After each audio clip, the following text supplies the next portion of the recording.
Question और था मेरा, जो हर पेशेंट होता है हेड इंजरी वाला, तो उसको रिक्वायरमेंट होती है ऑपरेशन की? सी डिपेंड करता है। हेड इंजरी के पेशेंट्स का जैसे मैंने आपको बताया, हम हमेशा एक सीटी स्कैन कराते हैं। सीटी स्कैन देखने के बाद हमें समझ में आता है कि पेशेंट को एग्जैक्टली क्या है, ब्रेन में किस टाइप की इंजरी है। क्या वो इंजरी जो है उसकी वजह से पेशेंट को ब्रेन में सूजन हो रही है, क्या वो बढ़ रही है। अगर सूजन बढ़ रही होती है, पहले तो हमेशा हम मेडिकल ट्रायल देते हैं। उस सूजन के लिए भी कुछ दवाइयां जो हम शुरू करते हैं पेशेंट की। पर अगर हमें उस स्कैन देख करके पहले उसमें ऐसा लगता है कि सूजन बहुत ज्यादा है, बहुत बड़ा ब्रेन का शिफ्ट है, तो हमें फिर इमरजेंसी में ऑपरेशन करना ही होता है। वैसे टाइप पे अब डिपेंड करता है बेसिकली क्या इंजरी है, उसके हिसाब से हम ऑपरेशन करते हैं। बट यूजुअली जो ट्रॉमेटिक ब्रेन इंजरी होता है उसके अंदर जो सबसे ज्यादा कॉमन सर्जरी होती है वो डीकम्प्रेसिव क्रेनेक्टोमी होती है। मतलब उस सूजन को हटाने के लिए हम एक तरफ का जो हिस्सा है ब्रेन का, जो स्कल है, जो हमारी ब्रेन की बाहर की बोन है, उसको हम निकालते हैं ताकि ब्रेन को थोड़ी सी जगह मिल सके शिफ्ट जो है उसको कम करने के लिए, एक्सपैंड होने के लिए। सो हमारा ब्रेन जो है बेसिकली क्या एक जेली की तरह होता है, जिसके आसपास पूरा स्कल जो है वो हार्ड एक स्ट्रक्चर, एक शेल है। अब उस जेली को जब भी कभी सूजन आ गई है तो जेली कहीं ना कहीं जगह मांगेगी जाने के लिए। वो जगह नहीं मिलती है उस स्कल की वजह से, जिस वजह से वो नीचे की तरफ हर्निएट करती है, नीचे जाती है, जो कि लाइफ को लेके बहुत थ्रेटनिंग होती है। तो हम बस वो हड्डी हटा करके कोशिश करते हैं कि उस ब्रेन को जगह मिल जाए बाहर निकलने।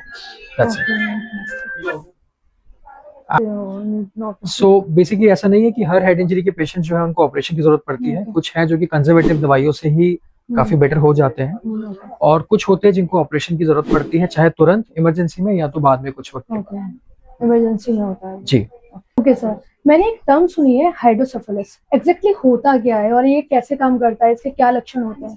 सो बेसिकली हमारे ब्रेन के अंदर, जैसे मैं आपको बता रहा था, ब्रेन एक जेली जैसा स्ट्रक्चर होता है मैम, जिसके अंदर एक पानी की थैलियां होती है, जो वेंट्रिकल्स हम जिनको कहते हैं।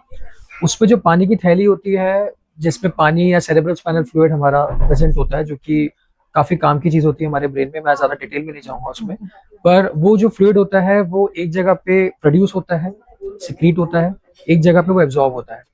जब भी कभी इसका सिक्रीशन बढ़ जाए या अगर उसका एब्जॉर्प्शन कम हो जाए, तो वो पानी की थैलियों के अंदर उस पानी का प्रेशर जो वो इंक्रीज हो जाता है, इसको हाइड्रोसेफेलस कहते हैं बस। अब इस वजह से क्या होता है कि पेशेंट का जो ब्रेन है उसको जगह नहीं मिलती है, अंदर से वो जो पानी है उसको कंप्रेस कर रहा है, दबाव डाल रहा है, और बाहर हड्डी है, ब्रेन को जगह नहीं मिलती, जिसकी वजह से जो सिम्टम्स है हाइड्रोसेफेलस की वो सब आते हैं। जैसे कि एक पूरा स्पेक्ट्रम है सिम्टम्स का। पेशेंट जो है वो थोड़ा नींद में रहते हैं, उल्टी वगैरह आती है पेशेंट को, काफी सर में दर्द होता है, से लेकर के पेशेंट स्टूपरस या कोमा में भी जा सकते हैं अगर प्रेशर बहुत ज्यादा बढ़ जाता है। इसका इलाज जो होता है, इलाज के लिए हम सबसे पहले एक सीटी स्कैन करते हैं जब भी कभी ऐसा पेशेंट आता है। पहले ऑफ कोर्स हम बाकी सारी चीजें रूल आउट करते हैं, कुछ और ना हो। उसके अलावा हम एक सीटी स्कैन करके देखते हैं, पानी की थैलियां जो है उसको हम देखते हैं कि वो कितने बड़े हैं साइज में, उसके अकॉर्डिंगली, और जिस वजह से ये हुआ है उसे कम करने की कोशिश करते हैं। कभी कभी हाइड्रोसेफेलस जो है वो एक इमरजेंसी प्रोसीजर होता है, जिसकी वजह से हमें ऑपरेशन करना पड़ता है।